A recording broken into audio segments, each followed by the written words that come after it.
중요한 리더분들을 이렇게 모시고 말씀을 드릴 수 있는 기회를 가지게 돼서 정말 반갑고 즐겁고 또 영광입니다. 저는 소개해 주신 것처럼 인지심리학자이고요.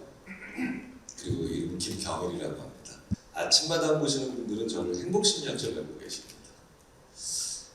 그것이 알고 싶다 좋아하시는 분들은 저를 범죄심리학자로 알고 계시고요. 얼마 전에 끝났던 그 선을 넘는 녀석들 보시는 분들은 저를 사회심리학자로 알고 계신데 저는 전공이 인지심리학이라고 하는 걸 하고 있고요. 사실 MZ세대는 문제가 아닙니다. 90년대생이 온다라는 책이 뭐 엄청나게 히트를 쳤죠. 근데 그게 1994년생들 주로 본 얘기거든요. 제가 올해 대학에서 가르치는 아이들이 2003년생입니다. 3년만 기다리십시오. 제가 HK 쿨마에 다 보내드리겠습니다. 저 못 믿으시겠다면 저희 같은 인지심리학자들이 제일 열심히 달라붙어서 자문해드린 영화를 나중에 한 편 보시는 걸 추천드려요. 저희 타임머신 영화. 이 자리에 계신 모든 분들의 미래를 보여드린 영화. 그게 바로 4년 전에 개봉했던 영화 인턴입니다. 미국도 IT에 접한 세대가 아니라서 사실은 연령대별로 IT 능력이 우리나라가 제일 뛰어나거든요. 우리나라에 60년대, 70년대에 태어난 분들, 50년대 후반도 그게 가능하지만 손편지부터 스마트 기기까지 다 썼기 때문에 모든 플랫폼에 다 익숙해 있어서 우리나라는 그런 일이 없는데 미국은 그런 일이 많죠. 첫 출근하는 날 이메일을 못 보내가지고 로봇 등으로가 되게 애먹는 짠한 장면이 나오거든요. 그러면 어떻게 하면 그런 소통을 할 수 있을까? 일단 우리가 가지고 있는 약점 중에 하나, 우리는 경험을 가지고 있지만 우리가 가지고 있는 약점부터 먼저 하나 알아보도록 하겠습니다. 미래를 나이 들수록 과소평가하기가 쉽습니다. 축소해서 보기가 쉽다는 거죠. 물론 누구나 그렇다는 게 아니라 보편적으로 그런 패턴이 나타난다는 겁니다. 위에 있는 노란색 곡선이 지난 10년 동안 세상이 얼마나 변했나예요. 그런데 앞으로 10년은 뭐냐면 밑에 있는 연보라색 선입니다. 그러니까 지난 10년 얼마나 변했을까? 그래서 교육의 시대가 접어오고 학습의 시대가 왔다라는 얘기를 합니다. 물론 교육은 여전히 필요하죠. 하지만 학습의 양이 점점 더 중요해지는데 학습은 관계 속에서 만들어진다는 거죠. 무슨 얘기냐? 선생님한테 받는 게 교육이고 관계 속에서 경험하면서 깨우드는 게 학습인데 선배가 선생님처럼 되면 안 된다는 거예요. 우리는 관계라는 겁니다. 선배 세대는. 그러면 이 후배 세대들과 관계를 통해서 어떤 걸 만들어낼 수 있는가를 지금부터 알아보도록 하겠습니다. 자, 포노사피엔스라는 말을 많이 쓰죠. 성균관대학교 최재분 교수님이 포노사피엔스라는 말을 우리나라에서 가장 먼저 보급한 분들 중에 하나인데 지금 MZ세대가 전형적인 포노사피엔스입니다. 포노가 그리스어로 스마트폰이라는 뜻이거든요. 우리나라는 실제로 지금도 모든 세대가 관계주의적으로 보고 있거든요. 원숭이와 곰으로 묶을래? 원숭이와 바나나로 묶을래? 원숭이와 곰으로 묶을래? 원숭이와 바나나로 묶을래? 골라라라고 하면 다른 모든 나라는 원숭이와 곰으로 묶습니다. 근데 우리나라는 모든 세대가 한마음 한뜻으로 원숭이와 바나나로 묶습니다. 진짜 외국인들이 신기한 장면입니다. 자, 다음 장면에서 3명이 나옵니다. 다음 장면에서 3명이 나오는데 이 3명 중에 누가 제일 장기를 잘 둘까요? 전 세계 어디에도 나올 수 없는 놀라운 대답을 그것도 한국 사람들은 거의 만장일치고 하죠. 자, 여기서 누가 제일 장기를 잘 둘까요? 3사람 중에.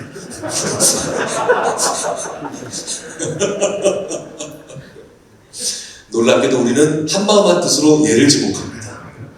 자, 그럼 외국인 학생들한테 물어보죠. 왜 너희들은 A 할아버지가 이 장기를 이길 거라고 생각하니? 라고 하면 거의 대부분의 대답은 이렇습니다. A 할아버지가 더 문제에 치열하게 집중하고 있대요. 그래서 이길 거예요. 그런데 한국 학생들한테 물어봅니다. 왜 B 할아버지가 이긴다고 생각하니? 라고 하면 한국 학생들은 일단 A 할아버지는 쫄렸대요. 쫄린 겁니다. B 할아버지에게서는 고수의 아우라가 느껴집니다. 미소가 회심의 미소를 짓고 있다. 회심의 미소요? 네, 그러니까 우린 그런 걸 보는 거거든. 네. 근데 이쪽은 전투력을 보는 거죠. 전투력. 네. 사실 그런데 이 표정 있잖아요. 이 표정에서 우리는 회심의 미소를 추정해낸 거라고 보시는 게 더 정확합니다. 사실 이 표정은 굉장히 중립적인 표정이거든요. 그래서 이 할아버지 표정만 싹 떼어내서 전혀 이런 맥락이 아닌 표정에서 보여주면 저 할아버지의 표정은 뭘까? 라고 하면 무표정인데요. 이 맥락에서 저 할아버지는 어떤 표정 짓고 있을까라고 하면 말씀하셨던 것처럼 회심의 미소. 네, 그게 우리의 출언이었던 거예요. 한국 사람들은 문제를 더 떨어져서 본 사람에게 문제를 해결받은 경우가 정말 많거든요. 그래서 외국어로 번역도 안 되는 훈수. 우리는 지금까지 엄청난 훈수를 서로 주고받았던 서양의 수평적인 문화에서는 독립성 침해고요. 일본의 수직적인 집단주의에서는 수치스러운 그 언어들이지만 우리에게는 얼마든지 서로 허용됐던 언어입니다. 한 팀이 머리 붙잡고 2, 3일을 고민하고 있는데 옆팀 팀장님이 쓱 지나가다 니들 뭐하냐? 그래? 야 이러면 되지 않냐? 하고 또 이 양반은 갑니다. 그럼 남은 사람들이 이래요. 이런 씨. 야 우리 이걸 생각을 못했던 거야? 야 우리 옆팀 그 박 팀장님 천재 아니야? 근데 그분도 계속 머리 싸매고 있어요. 문제를 떨어져서 보는 사람이 모든 창조적인 문제 해결의 핵심이거든요. 에디슨이 실험실에서 필라멘트 1000번 끊어 먹다가 어떻게 창의적인 아이디어로 돌아갔느냐? 실험실에서 나와서 다시 문제를 본대. 소풍 가서, 그 앞에 나가서, 산책 나가서 모든 인류사의 혁신적인 발견이나 묘수의 발견이나 아니면 신박한 아이디어가 나오는 순간은 문제를 다른 거리로 보는 시선을 가지고 있을 때입니다. 서양의 개인주의 문화에서는 그걸 한 사람이 다 해야 되죠. 근데 우리나라에서는 그게 아니라 옆에 누군가가 지나가게 하는 거예요.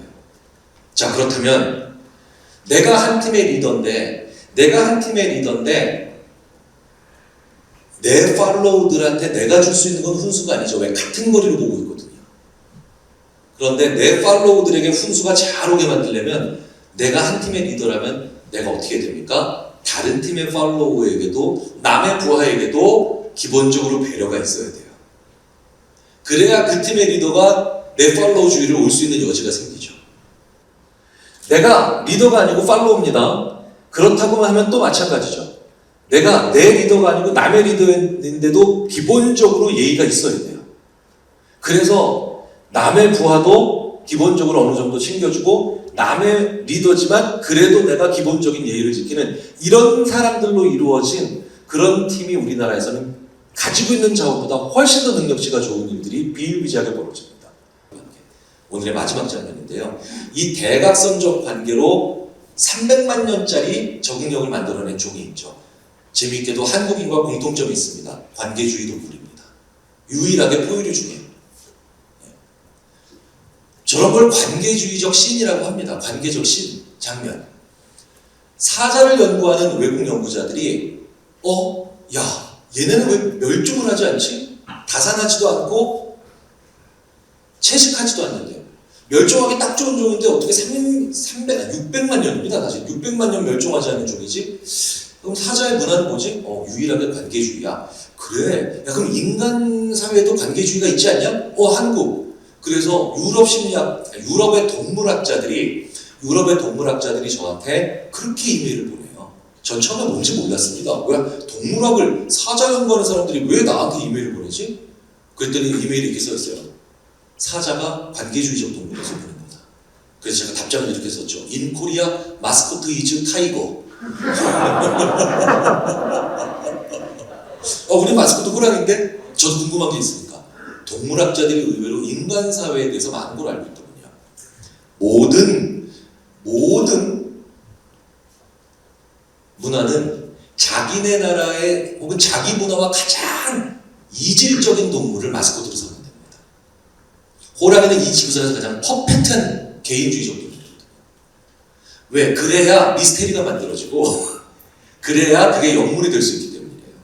그래서 서양의 개인주의적 사회에서는 그렇게 관계주의적 사자를 그렇게 좋아하는 겁니다. 미스테리한. 호랑이는요, 구글 이미지 검색하시면 이런 관계신을 찾을 수가 없습니다. 호랑이는 다 단독샷이에요. 사자 보세요, 이거 사자. 우리나라 직장인들 회식 나가는 것 같지 않으세요?